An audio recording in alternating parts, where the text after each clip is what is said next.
इससे क्या है, सबसे बड़ी बात है कि आपके पितर भी बहुत संतुष्ट होते हैं, पितृदोष में भी बहुत ज़्यादा कमी आ जाती है। मेरा अनुभव ये आपको बताता है। जिन लोगों को पितृदोष की समस्या है, नहीं भी समस्या है, तो भी आप करिए, देखिए आप चमत्कार। नमस्कार मित्रों, मैं प्रशांत श्रीवास्तव आपका स्वागत करता हूं अपने YouTube चैनल श्री प्रशांत एस्ट्रोलॉजी में। मित्रों, सावन का महीना आ गया है, तो काफ़ी सारे लोग पूछ रहे थे कि क्या गुरुजी करना चाहिए, क्या नहीं करना चाहिए इस महीने में। तो हम आपको बता देते हैं सब लोगों को एक साथ कि सावन के महीने में क्या क्या आपको नहीं करना चाहिए। तो सबसे बड़ी बात है, सावन का महीना भगवान शंकर भोले बाबा का महीना होता है। उसमें सबसे जो पहली चीज़ होती है कि आपको भूल कर भी भगवान शिव जी के ऊपर, शिवलिंग पर तुलसी, हल्दी बिल्कुल भी नहीं चढ़ानी चाहिए। दूसरी चीज़ है कि दोपहर में बिल्कुल नहीं सोना चाहिए। दिन के समय, सावन के समय कभी भी दिन में नहीं सोना चाहिए। तीसरी चीज़, कांसे का बर्तन जो होता है उसमें बिल्कुल भी आप लोगों को खाना नहीं खाना चाहिए सावन के पूरे महीने। ये वैज्ञानिक रूप से भी जांचा परखा मामला है। ठीक, सबसे पहली चीज़ तो है किसी प्रकार का साग नहीं खाना चाहिए, जैसे पालक का हो गया या और भी जो मौसम के जो साग होते हैं, पत्तेदार, हरे पत्तेदार की जो सब्जियां होती हैं वो नहीं खाना चाहिए। बैगन नहीं खाना चाहिए। दूध नहीं यूज़ करना चाहिए, ज़्यादा पीना चाहिए। उसी के साथ साथ मित्रों, दही भी नहीं खाना चाहिए। तो अब ये हम लोगों के मन में आएगा कि ये जो सारी चीज़ें, अरे ठीक है, धार्मिक बातें हैं, पुरानी बातें हो गई, अब इसको कोई मतलब नहीं मानने का, लेकिन सब वैज्ञानिक बातें हैं। यहाँ तक कि मछली भी नहीं खाना चाहिए सावन के महीने में। उसका कारण क्या है कि सावन का जो महीना होता है, इसमें बारिश वगैरह आप लोग जानते हैं बहुत होती है। तो उसकी वजह से जो हरी पत्तेदार सब्जियां होती हैं, उसमें बारिश होने की वजह से कीट पतंगे, कीड़े मकोड़े काफ़ी ज़्यादा उसको इन्फेक्ट कर देते हैं। काफ़ी उसके साथ जो है कभी कभी तो आ भी जाते हैं। तो उसकी वजह से क्या होता है कि जब हम लोग वो साग खा लेते हैं इन्फेक्टेड, तो हम लोगों का पाचन तंत्र गड़बड़ हो जाता है। उसी के साथ जैसे कुछ ये सारी जो सब्जियां हैं वो पित्त ज़्यादा पैदा, खाना खाने में के बाद जो है पाचन में भी फिर समस्या होती है। और दूध का जहाँ तक मामला है वो इसलिए है कि यही पत्तेदार सब्जियां जो है, यही जो साग है, यही जो घास है, वही जो है हमारे यहाँ के गाय और जो पशु हैं, दूध देने वाले पशु, वो लोग खाते हैं।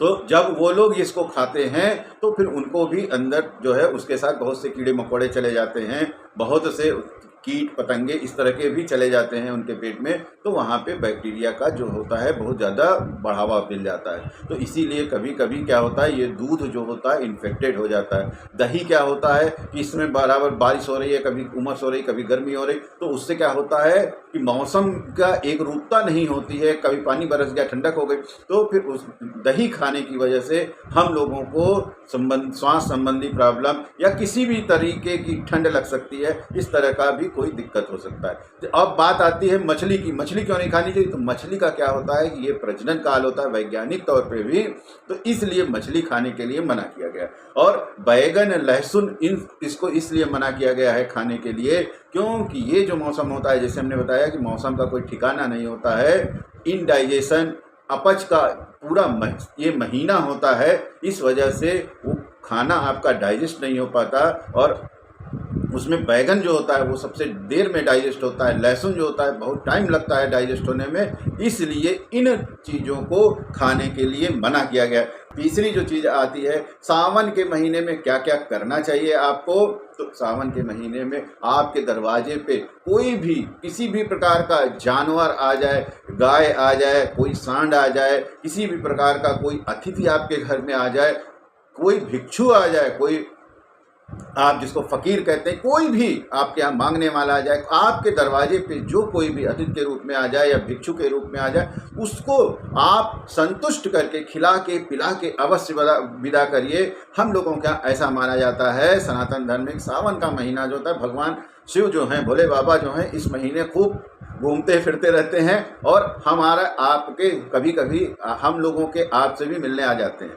तो इसलिए जो भी आगंतुक है आपका, जो भी आपका अतिथि है, चाहे वो आपका कितना बुरा रिश्तेदार ही क्यों ना हो, उसको भी आप पूरा दिल खोल के स्वागत करिए। वही है ना जाने कई भेष में नारायण मिल जाए। तो ये महीना जो है, पूरे महीने आपको जो भी अतिथि आता है उसका उचित प्रकार से स्वागत करिए, तन मन धन से स्वागत करिए। इसी के साथ साथ मित्रों, जो भी लोग हैं इस महीने सावन के, बहुत सारे लोग होते हैं तेल लगाते हैं शरीर में डेली, तो तेल लगाना शरीर में बंद कर देना चाहिए। सावन में अपने शरीर पे भूल कर भी तेल मत लगाइए, उससे भी आपको दिक्कत होगी। वो साइंटिफिक रूप से भी हम आपको बता रहे हैं, ये नहीं है कि केवल धार्मिक रूप से जो ये सारी बातें हैं उनका महत्व है, साइंटिफिक रूप से भी इन सब बातों का महत्व है। तो भूल कर भी तेल नहीं लगाना चाहिए। और सबसे बड़ी बात है, सावन के महीने में किसी प्रकार का नशा आपको नहीं करना चाहिए। अपने दिमाग को पूरा चैतन्य रखना चाहिए, जो इससे कि वो प्रभु की भक्ति को समझ सके, प्रभु को समझ सके।